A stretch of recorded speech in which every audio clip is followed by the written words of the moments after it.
मित्रों, महाभारत का युद्ध धर्म और अधर्म का युद्ध था। कृष्ण पांडवों के पक्ष से थे, परंतु उन्होंने युद्ध में शस्त्र नहीं उठाने का निर्णय लिया था। वही श्रीकृष्ण की नारायणी सेना कौरवों की ओर से लड़ रही थी। युद्ध में कभी कौरवों का तो कभी पांडवों का पलड़ा भारी लगता। महाभारत के युद्ध में कुरुक्षेत्र की रणभूमि पर श्रीकृष्ण ने प्रत्यक्ष रूप से शस्त्र नहीं उठाए, लेकिन अर्जुन का सारथी बनकर श्रीकृष्ण युद्ध भूमि में अर्जुन का मार्गदर्शन करते रहे। द्रौपदी के भाई धृष्टद्युम्न पांडवों के सेनापति थे। वहीं कौरवों के तरफ से गंगा पुत्र भीष्म सेनापति थे। उनके नेतृत्व में युद्ध लड़ा जा रहा था। कौरव दल पूर्ण बल से युद्ध करने के बाद भी 5 पांडव में से किसी का भी बाल भी बांका न कर पा रहा था। कौरवों के प्रधान सेनापति भीष्म 10 दिनों तक पांडव सेना पर भारी पड़े थे। प्रतिदिन भीष्म हजारों सैनिकों को मार रहे थे, परंतु दुर्योधन भीष्म पितामह पर कहीं न कहीं संदेह कर रहा था। उसे लग रहा था कि पितामह भीष्म जानबूझकर पांडवों का साथ देते हैं और उन्हें मारना नहीं चाहते। यही सोचकर एक रात दुर्योधन भीष्म से सीधे बात करने के लिए उनके पास शिविर में पहुंचा। जब दुर्योधन भीष्म के शिविर में पहुंचा तो देखा भीष्म चिंतनशील होकर शिविर में बैठे थे। यूं आधी रात को दुर्योधन को अपने शिविर में प्रवेश करते देख भीष्म हैरान हुए। उन्होंने दुर्योधन से शिविर में आने का कारण पूछा। दुर्योधन ने गुस्से में कहा, पितामह, आपके मोह के कारण मैं आधी रात को आपके शिविर में आने के लिए विवश हुआ हूं। आप अगर पूरी कर्तव्य निष्ठा और मोह रहित होकर पांडवों के साथ युद्ध करते तो शायद मुझे यहां आने की आवश्यकता नहीं पड़ती। युद्ध शुरू हुए 10 दिन बीत चुके हैं, लेकिन आप अभी तक पांडवों को पराजित नहीं कर पाए हैं। आप संसार को दिखाने के लिए युद्ध का अभिनय कर रहे हैं। आप आज भी पांडवों से अति प्रेम करते हैं और आप मेरे सेनापति होते हुए भी पांडवों को युद्ध जीतते देखना चाहते हैं। अपने बारे में दुर्योधन के मुख से ऐसी बात सुनकर पितामह भीष्म बहुत दुखी हुए। दुर्योधन के मुख से कटु वचन सुनकर भीष्म ने दुर्योधन से पूछा, तुम क्या चाहते हो पुत्र दुर्योधन? दुर्योधन ने कहा, पांडवों की मृत्यु, और इसके लिए आपको अपनी दिव्य शक्तियों का प्रयोग करना होगा।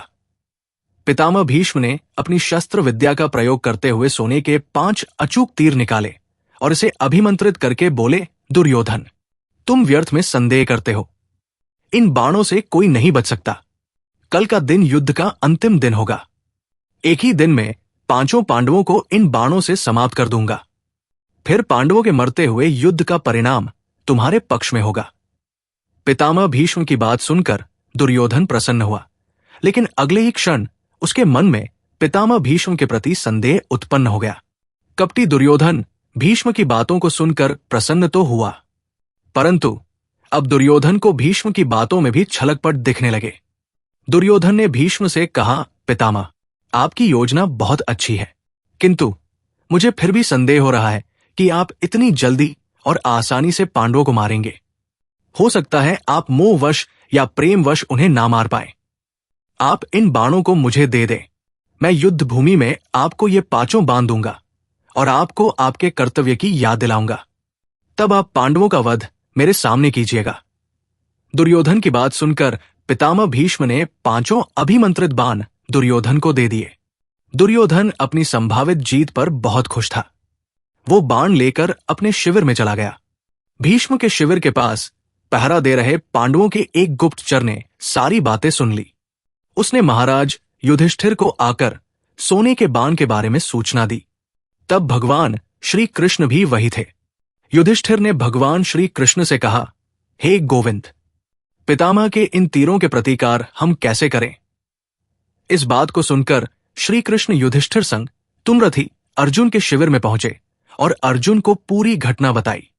श्री कृष्ण ने अर्जुन से कहा कि पार्थ, तुम्हें दुर्योधन से उन 5 बाणों को मांगना होगा।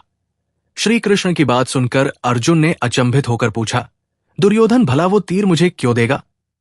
तब श्री कृष्ण ने अर्जुन को स्मरण दिलाया कि एक बार अर्जुन ने दुर्योधन को यक्ष और गंधर्वों के हमले से बचाया था। तब दुर्योधन ने प्रसन्न होकर अर्जुन से कहा था कि वो कोई भी कीमती चीज दुर्योधन से मांग सकता है। उस दिन अर्जुन ने बात को टालते हुए दुर्योधन से कुछ नहीं मांगा था। अब वो समय आ गया है। अर्जुन को श्री कृष्ण की बात सुनकर सब स्मरण आ गया। युधिष्ठिर की आज्ञा से अर्जुन दुर्योधन के शिविर में पहुंचे। दुर्योधन अचानक अर्जुन को अपने शिविर में देखकर सशंकित हुआ। अपनी शंका को छुपाते हुए जोर जोर से हंसते हुए दुर्योधन ने अर्जुन से कहा, आओ अर्जुन आओ, क्षमा मांगने आए हो क्या? तुम्हारे प्रिय पितामह ने जो तुम्हारी सेना के साथ किया उससे भयभीत हो क्या? इस रात्रि में आने का क्या कारण है? बताओ, क्या सहायता मांगने आए हो? अर्जुन ने कहा, भ्राता दुर्योधन, सही समझा आपने, मैं आपसे याचना करने ही आया हूं, परंतु मेरे मांगने से पहले ही आप उसे देने के लिए विवश हैं। दुर्योधन हंसता हुआ बोला, मैं विवश हूं अर्जुन? याचक विवश होता है, दाता नहीं। परंतु कोई बात नहीं अबोध अर्जुन, तुम मांगो। अर्जुन ने दुर्योधन से वो 5 बाण मांगे, लेकिन दुर्योधन ने अर्जुन को मना कर दिया। तब अर्जुन ने दुर्योधन को क्षत्रिय धर्म स्मरण कराते हुए उस घटना को बताया, कैसे अपनी प्राण रक्षा के बदले दुर्योधन ने अर्जुन को कोई भी बहुमूल्य वस्तु देने का वचन दिया था।